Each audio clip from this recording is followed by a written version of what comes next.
Hello and welcome to Dubai Trains, and welcome to the build of this Walthers car float kit. So what we're going to do in this build, we're going to focus on things that are not written in the manual. So a few tips and tricks how to build the kit, and a lot of paint and weathering. That's going to be the main game of this build and of this video. So welcome to the build and the kit. I already started without you guys. Like said, I'm not going to read the manual out loud, so all these steps that I did thus far you can do by yourself. Now, I basically just started putting it all together. Like I said, it's really easy, but there's one little difference. My car float needs to be a bit shorter than this standard length. So if we look at the kit, you have these sections right here, 1, 2, and 1 in the middle. And if you look carefully, there are these lines.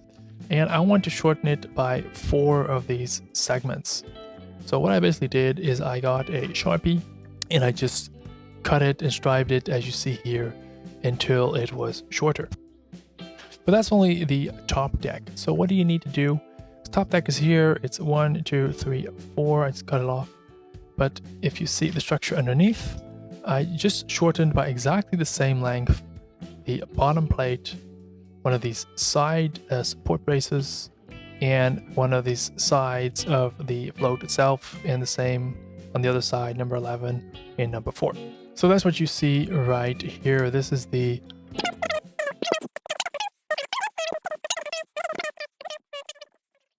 So that was actually fairly easy to do. Let's get cracking. I'll see you in a minute. So here we are again. As you see, the benchwork is empty.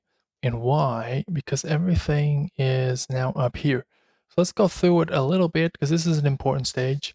First thing you want to do is get to a point where everything that's the same color is either assembled where possible or the parts are collected. So this whole barge is just assembled. There's no need to paint this side separate and the top separate. No, it's all going to be the same initial base coat. I did put some filler on it because there were some gaps here and there where you see the filler. I normally never use filler, to be honest, with my structures. It still needs some sanding. But anyway, this is the barge. This is how it is when it's, trimmed a bit. It fits the template very well. Anyways, that's the barge. I also started to work on the apron, but there's a lot of other stuff here. You know, the whole layouts and disarray, but it doesn't matter. So for the apron, it's the same story. You want to assemble what you can. So this is, for example, the gate that goes over the apron, and I can get this painted well in this color, in as it is right here. There's no need for me to paint all these individual pieces and then glue it together. I'll just paint it like this. But there's also a lot of other parts. There's 1, 2 part here and 1, 2 on the right. I'll just paint them in this frame. And then when I cut it off, I might need to touch it up a bit, but that's fine. Just one quick tip is you want to keep some of this frame left over so you can actually hold on to the piece. If you would cut all this bottom section away, then guess what? You're going to paint your hand with it.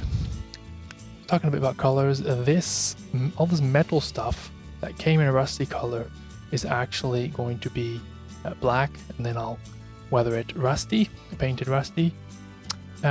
This whole structure that goes on top of that gantry that you just saw, I'm just going to paint this silver as per the prototype picture that I'm showing you right now.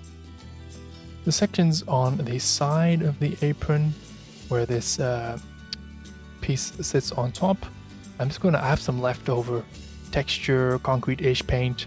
I'm just going to use that. It's a bit rough, but that's fine. This area it will be rough. It's like almost like sand texture, a bit bigger.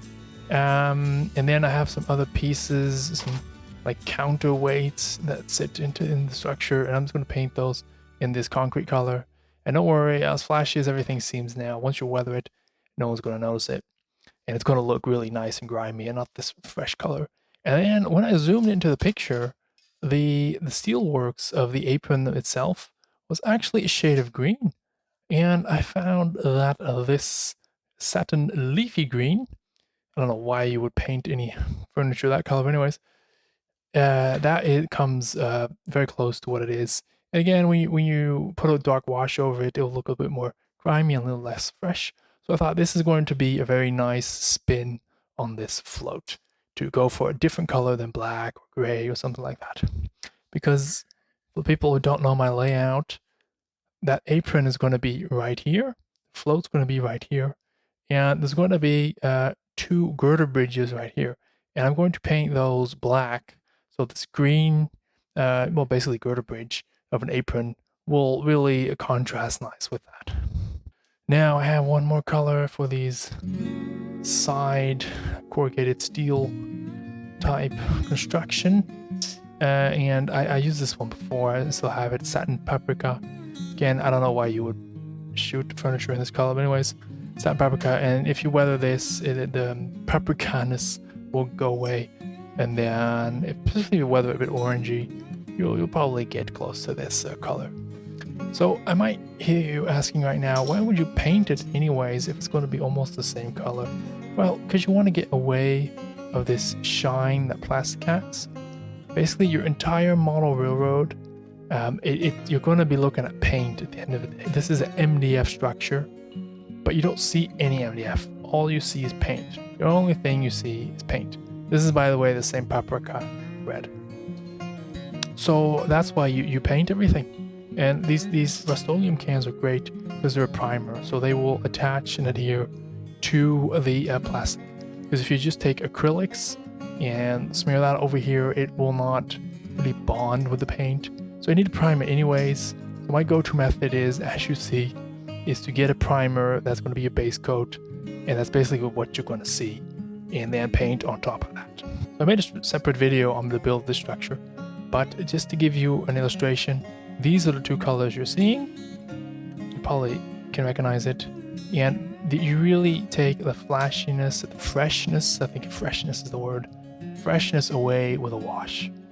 And that's just because of one simple dot wash. That's it. So let me get all this painted. I'll see you in 2 seconds. And welcome back. And this is the exciting bit. All the different pieces have been primed and coated. And now we're going to look at the coloration. So let's just start with this bridge, this deck right here. There's a picture of it right there, and note the green color of the girder bridge. We already saw that. I chose the paint for that.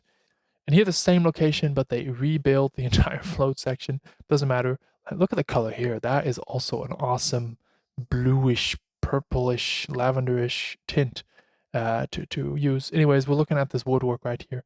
So that's one we want to get. So where were we? This is the deck. I painted it green. These are the girder sections that will fit to the side of the deck like this. And I painted those green as well.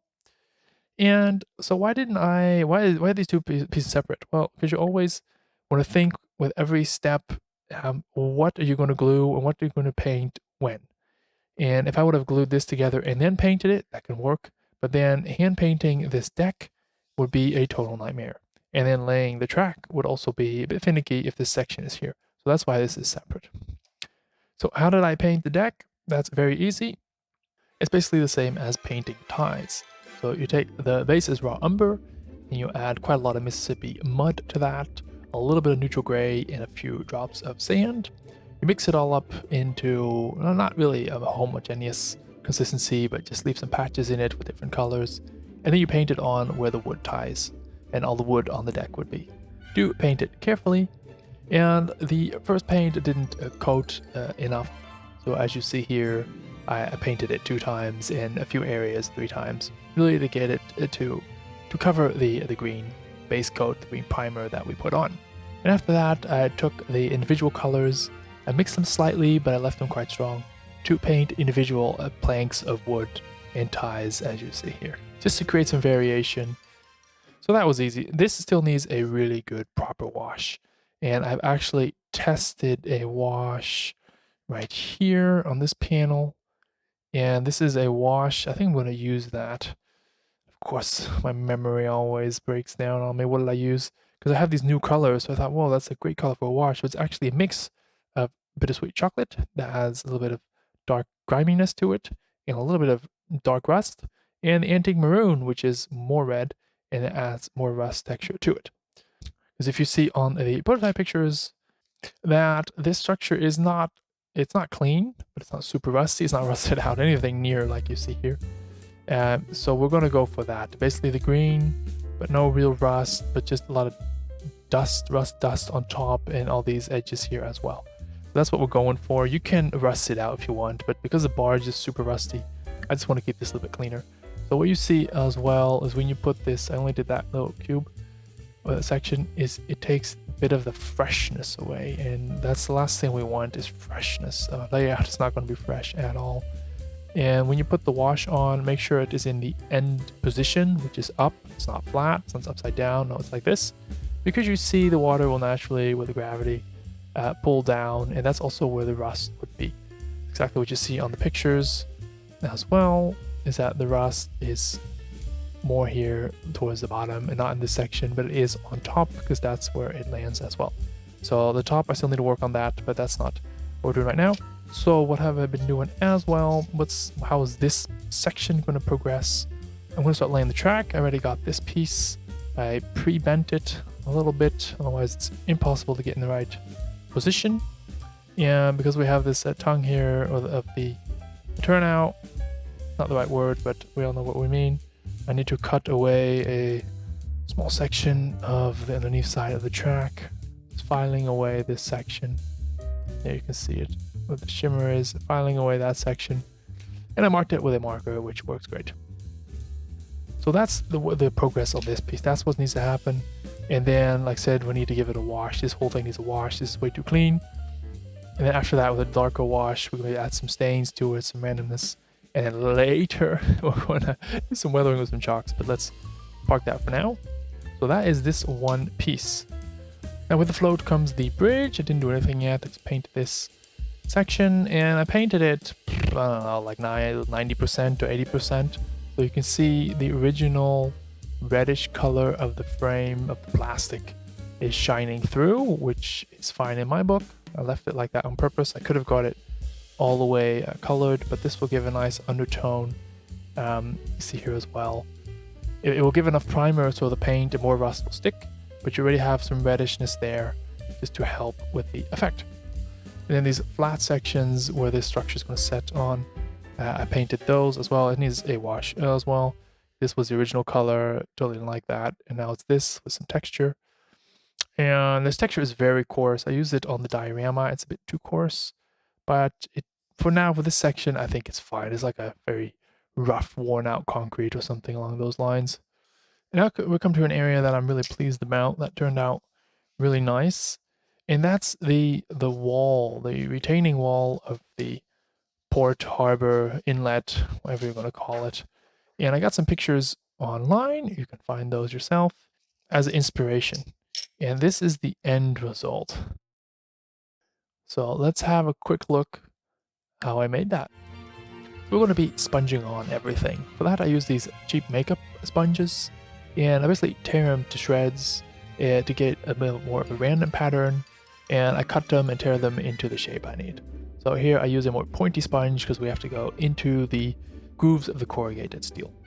Now this is a 4-step process where we first sponge on a 50-50 mix of raw sienna and antique gold. And the second layer would be a burnt sienna, which is darker, and then even darker antique maroon for layer number 3. And we end with another layer number 4, which is bittersweet chocolate, to add some accents. Now I do keep looking at pictures of where which rust color would be. So a darker rust color and more old rust on the top, and more fresher orangey rust near the waterline. So here I use a bittersweet chocolate to just dab with a brush some more spot rusts. And it also depends a little bit where the location is that you're modeling. So I'm modeling freshwater, so there's no barnacles, but if you have saltwater and more tide, weathering pattern should look a little bit different. And adding all these layers and stacked upon each other really gives the result that I'm looking for. And that's your retainer wall. One tip is always fully color around the edges, just to make sure that when you put it together, it's all fully rusted out. And here is the float itself, and it's no longer red. It's a glossy gray actually, and then with a matte coat, a thick matte coat over it. And when did I paint it that gray? Well, here you see the inspiration from the same video. And you see, it is gray. The sides are actually still gray, albeit quite weathered. They're still gray, and there's some gray areas here, and I think those are just some kind of like here, like these openings, hatches. Sorry, that's the word, the hatches. So we're going to leave those gray as well, and the rest is all fully rusted out. So how are we going to get this result? Well, I've made a test slate here. This was just a piece of the original plastic, and I primed it in a lighter shade of gray than this one. And I tried different methods. Not this, it's all the same color. Basically, these three have the same color. This is number D, A, B, C, D. Number D has less color, only 2 colors. The other one has like 5 or 6. And to see what kind of patterns and shapes and intensity and shading of this rust I think I want. So here you see the dark rust is really close to the light rust. Here it's even closer. There's no rust in the middle. And here it's more faded out with more orangey, yellowy in between. And to see what I want from that to get this result. And then these spots will just be, I think, washes later with some very dark color. We'll have a good look at the picture as well. This structure, the top structure is on it. It's very rough, but that's okay. I'm going to try to mimic this color shading right here. I already primed it, as I discussed. Now I still need to give it a proper color. It's not going to be as rough as this, because this is just totally gone. I do note this float was actually rebuilt recently. It was so fallen apart that a couple of years ago they rebuilt it. But all that and the coloring of this barge in the next video. Thank you guys all for watching. That's it, this part of the build. Bye bye. This video was made possible by ABR Model Works, providing kits and accessories for all model railroaders. Looking to support the model railroading community? Check out the Dubai Trains Patreon page